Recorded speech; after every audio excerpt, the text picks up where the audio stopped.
In the top stories, government officials conduct site visit at locations for new model homes. Suspected cocaine found in Newtown, and police investigate Wellington Road traffic accident. The details to these stories and more after the break.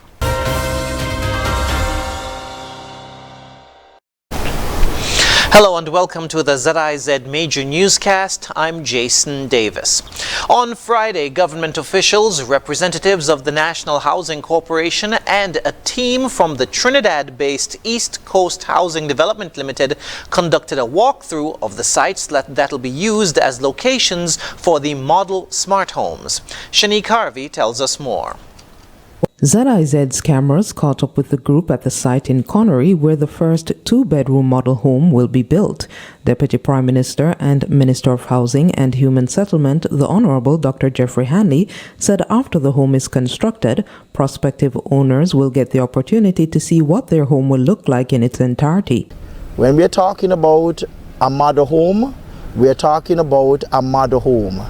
It will be fully furnished, air-conditioned, fence, everything, showing you, the public, exactly how your home can look like. Prime Minister and a parliamentary representative for constituency number 8, Honorable Dr. Terence Drew, expressed excitement for the opportunity to provide housing for the people of St. Kitts and Nevis. I want to say that I'm extremely excited that in less than a year we are able really to start the new housing revolution. It really demonstrates the commitment of this your government to making sure that we fulfill our pledge to you, the people of St. Kitts and Nevis, in providing affordable housing. Housing is a way to lift people up, give them opportunity to really invest in themselves and to have equity for other things and to have something to pass on to the next generation.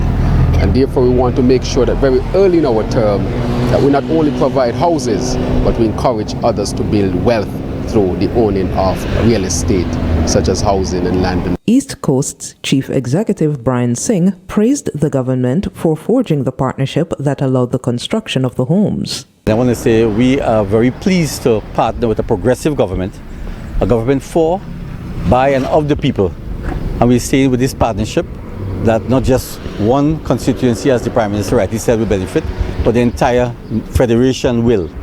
There are no surprises where this is concerned, as the government is a government of open and transparency, and we are saying together we can make this thing happen. Minister Hanley mentioned that the second model smart home will be constructed in East Basse-Terre. Reporting for ZIZ News, I am Shanique Harvey. The anti-narcotics unit of the Royal St. Christopher and Nevis Police Force has recovered more suspected cocaine, this time in Newtown, St. Kitts. During a search of an empty lot on Herbert Street, the unit found a solid white substance suspected to be cocaine. No one has been held accountable for the suspected contraband find. An investigation into the find is ongoing and the general public will be kept appropriately informed, the police say. The police are asking anyone with information about this or any other criminal matter to call the nearest police station as soon as possible. Meanwhile, the police are also investigating a non-fatal traffic accident that occurred on Wednesday at Wellington Road in the vicinity of Hosford's showroom. According to a police report, the accident involved police car G350, which was driven by Constable Kevin Thomas of Bird Rock, St. Kitts, and motorcar PA3516, which was being driven by Avian Huggins of Thibault Avenue, Basse-Terre. The police say that between 8 and 8:30 p.m., Mr. Huggins was traveling towards central Basse-Terre. Upon reaching the vicinity of Hosford's Automotive, Constable Thomas exited the Hosford's showroom stop on the left side of the road and both vehicles collided. Mr. Huggins, Constable Thomas, and Constable Dequan Williams, the passenger of the police car, were all transported to the Joseph N. France General Hospital by ambulance. Constable Thomas sustained a broken arm and will undergo surgery. Constable Williams sustained a small laceration on one of his ears and experienced back pain. He was treated and discharged. Mr. Huggins was also treated for minor injuries and was discharged. An investigation into the incident is ongoing. The Nevis Island Administration, through the Ministry of Water Services, is moving to identify new drill sites across the island in an effort to increase the supply of potable water available to consumers.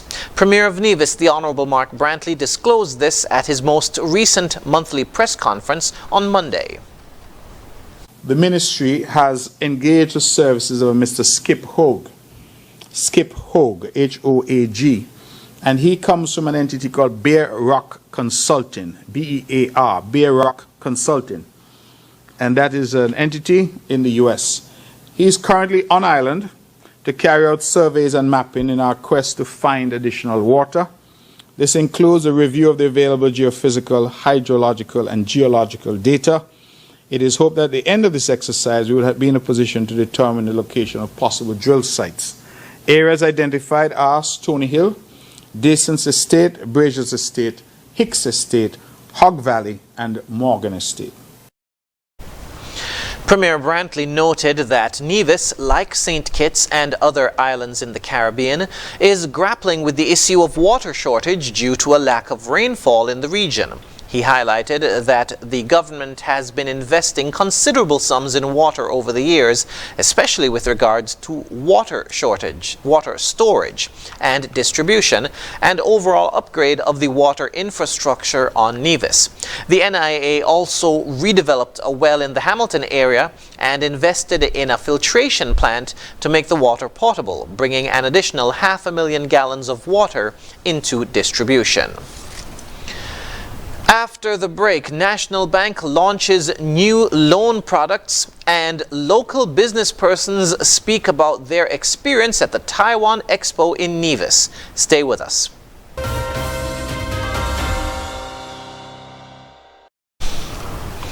Welcome back. The St. Kitts Nevis Anguilla National Bank has launched a bundle of new services aimed at making it easier to get a home mortgage or switch an existing mortgage to the bank. The initiative is called Home Ownership Made Easier, or HOME, H-O-M-E, loans, and was kicked off with a media launch on Friday morning at the Malcolm Gishard Recreational Park in Nevis. During the launch, Chief Executive Officer of National Bank, Donald Thompson, said the bank is committed to assisting persons to own their own home. At National, we understand that a home is not just a house or a place where you live. It is your castle. It is your sanctuary where you find peace and happiness. It is a loving place where families are raised and where memories are nurtured. National Bank's products have been designed just for you, with a deep appreciation that owning a home is a universal aspiration.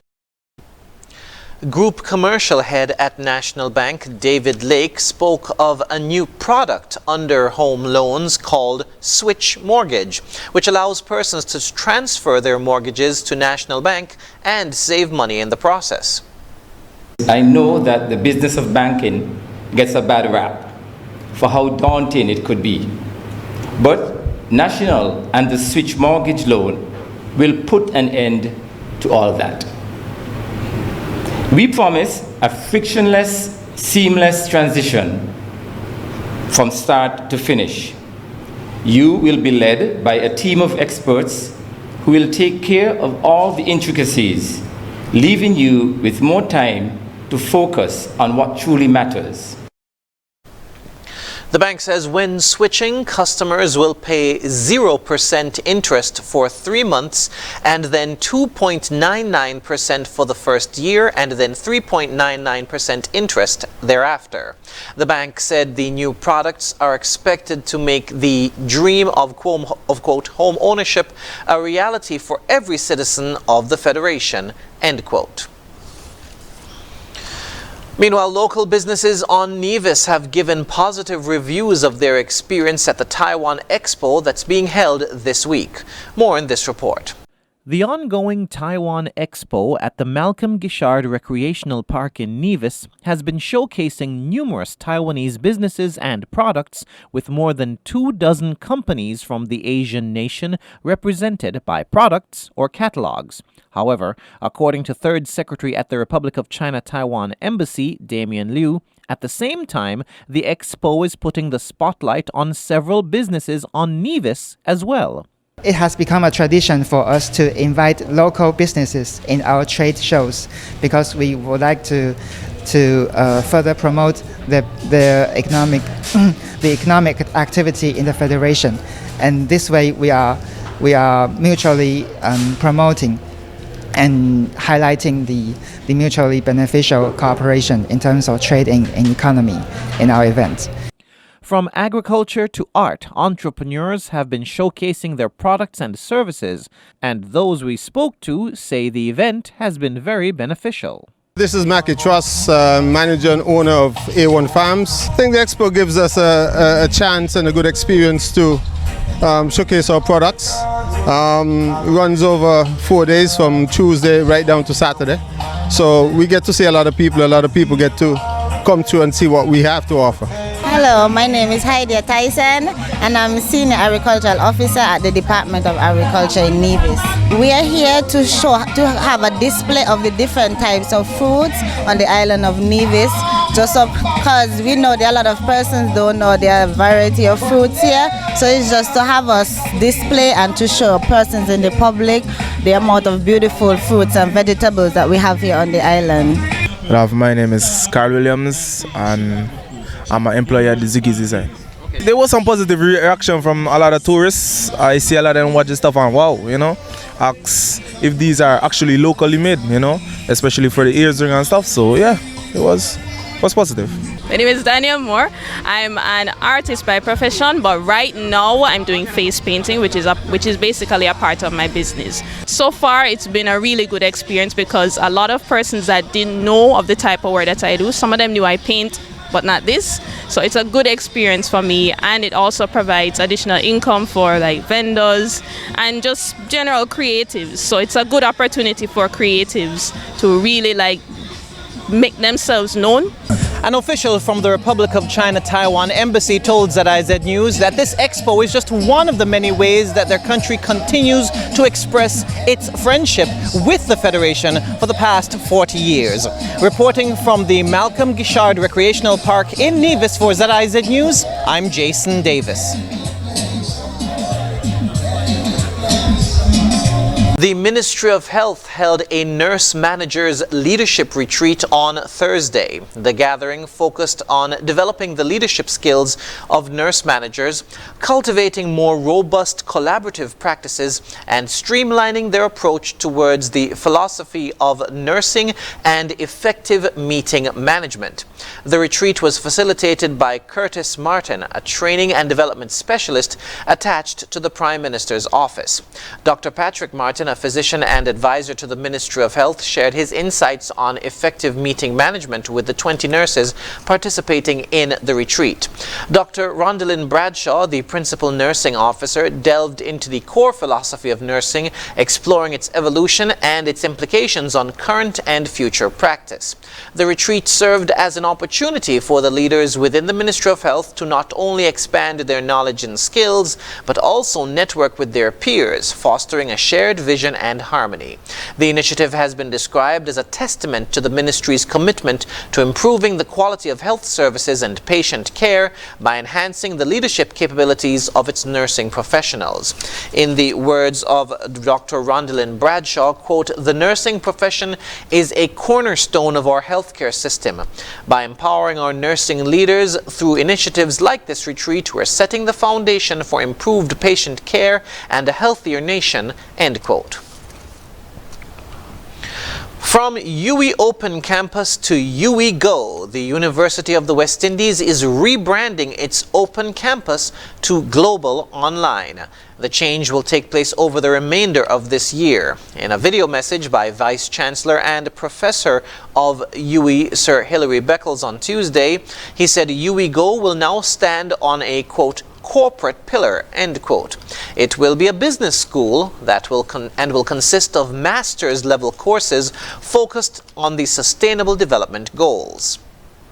The school will be called the International School for Development Justice, the ISDJ. And the ISDJ will be a global online provider of master's level programs, and these will be marketed to the world.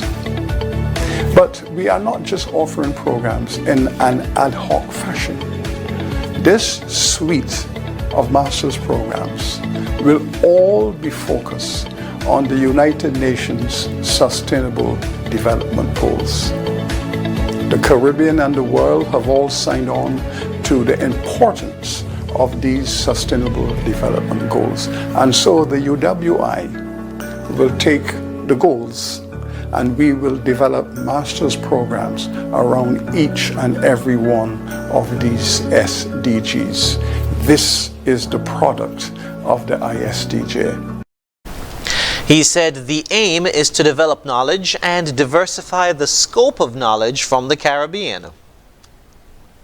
The world has recognized that the SDGs are constituting some of the finest intellectual approaches to development and justice in the world. But alas, the majority of countries in the world have had difficulty, not so much with the concepts of the SDGs, but with the capacity to deliver them within their own nation states and communities. And so the private sector has come on board with us. Because what are we seeking to do? We are seeking to export Caribbean intellectual knowledge to the world. That is, we are going to be diversifying the Caribbean economy to enter into the sector of knowledge export. The change comes as the university marks its 75th anniversary and celebrates its legacy of service to the Caribbean this year. UWI boasts of being the top 1% of universities in the Latin America and Caribbean region and in the top 2% globally. Coming up in regional news, Trinidad and Tobago all set for Commonwealth Youth Games. The details when we return.